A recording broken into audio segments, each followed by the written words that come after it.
week we actually have two Torah readings. One is called Acharei Mois, after the death of Nadav and Avihu, that we learned in Parashot Shmini. They passed away because they offered a strange fire in the day of inauguration of the tabernacle and so on. Parashas Acharei Mois. And then we have Parashas Kedoshim. Be holy, basically. And interestingly, within these two parashas, we have 79 commandments, mitzvahs. That means they have a lot of content into them. 28 in Parashas Acharei Mois and 51 in Parashas Kedoshim. So it's difficult to pick and choose one idea to extract a lesson, because the truth is that from every single part of the Torah, we can extract lessons, because the word Torah comes from the word Torah in Hebrew, which means lessons. The Torah is not just a book of history, it's a book of lessons.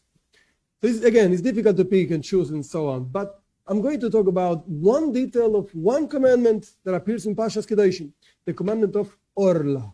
That's what it's called. Orla means that when you have a tree that bears fruit, you cannot benefit from the fruit of that tree the first 3 years from the moment it was planted. Or maybe it was taken from another place and replanted in this place. So you start counting again 3 years from the moment it was planted. You cannot have any benefit from the fruits of the first 3 years. They are called Orla, precisely that word, which means like a covering, something covering. And then in the 4th year, in the land of Israel, you had to take those fruits to Yerushalayim and eat them. And from the 5th year on, you could have benefit and sell them and eat them and so on. This is called Orla. Now, there's a law regarding Orla, an interesting idea, that we're going to extract a lesson out of this law. And the law is like this. If you have mixed trees, some of the trees, or even one tree, you know it's Orla. That means it's within the 3 years that you cannot have benefit from the fruits. And it got mixed up. You made a mistake and whatever, you didn't sign it and mark it and so on. So it got mixed up with other trees that are not Orla. So from those trees, you can have benefit. From this tree, you cannot have benefit from the fruit. So what do? Can you actually gather all the fruits and just mix them and whatever, have benefit? Or maybe have no benefit of any fruit. So the law is that, again, when this tree got mixed with the other trees, the tree of Orla, within the 3 years, you cannot gather any fruit. You have to wait 3 years until you can gather actually all the fruits, and then you continue with the thing of Orla. However, if a person transgressed and anyway gather all the fruits, he didn't ask the rabbi or he asked them, whatever the case is, you can actually have benefit of the tree that you don't know that it is Orla, as long as you have 200 fruits against one fruit of Orla. So 200 allowed, permitted fruits against one fruit of Orla. And then you can have benefit. So the law is, in the first place, you cannot gather the fruits. It's forbidden.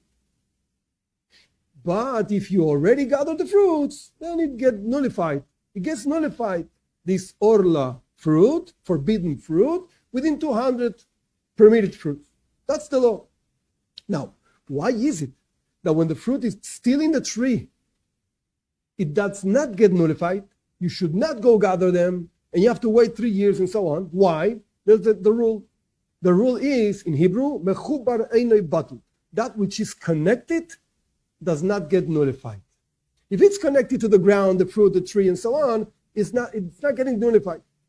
Now, when it is disconnected because the person gathered, for whatever reason, you should not have done this, but you did it anyway, okay? So it gets nullified into hundreds. It doesn't really matter why that number right now. The point is, that which is connected does not get nullified. And it should be already clear, but I'm going to anyway express it so nobody has any doubts. This is a clear lesson for any single human being in the face of the earth.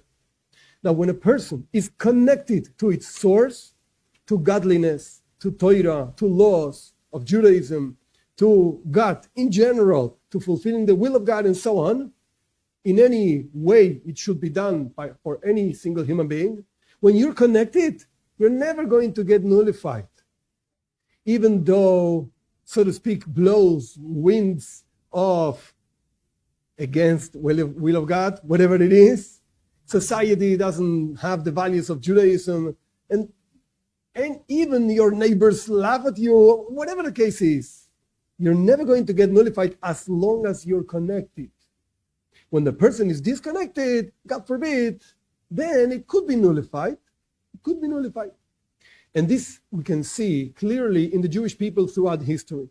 Even though so many kingdoms and empires went on top of us and were stronger than us, you can talk about Babylon, you can talk about Persia, you can talk about Media, you can talk about the Greeks, the Romans, you can talk about the Crusaders, the Christians, the Cossacks, the Russians, the communists.